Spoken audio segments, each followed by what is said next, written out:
14/2/25 வெள்ளி. பொதுக்காலம் 5ஆம் வாரம். முதல் வாசகம். நீங்களும் கடவுளைப் போல் நன்மை தீமையை அறிவீர்கள்.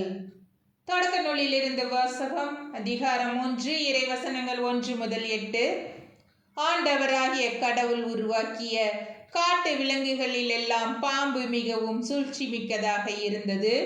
அது பெண்ணிடம், கடவுள் உங்களிடம் தோட்டத்தில் உள்ள எல்லா மரங்களிலிருந்தும் உண்ணக்கூடாது என்றது உண்மையா என்று கேட்டது. பெண் பாம்பிடம், தோட்டத்தில் இருக்கும் மரங்களின் பழங்களை நாங்கள் உண்ணலாம், ஆனால் தோட்டத்தின் நடுவில் உள்ள மரங்களின் கனியை மட்டும் நீங்கள் உண்ணக்கூடாது, அதை தொடவும் கூடாது, மீறினால் நீங்கள் சாவீர்கள் என்று கடவுள் சொன்னார் என்றாள்.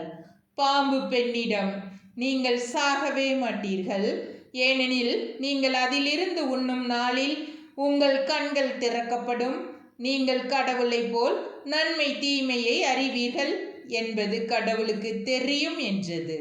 அந்த மரம் உண்பதற்கு சுவையானதாகவும் கண்களுக்கு களிப்பூட்டுவதாகவும் அறிவு பெறுவதற்கு விரும்பத்தக்கதாகவும் இருந்ததைக் கண்டு பெண் அதன் பழத்தை பறித்து உண்டாள். அதை தன்னுடன் இருந்த தன் கணவருக்கும் கொடுத்தால், அவனும் உண்டான். அப்பொழுது அவர்கள் இருவரின் கண்களும் திறக்கப்பட்டன, அவர்கள் தாங்கள் ஆடையின்றி இருப்பதை அறிந்தனர். ஆகவே அத்தி இலைகளை தைத்து தங்களுக்கு ஆடைகளை செய்து கொண்டனர்.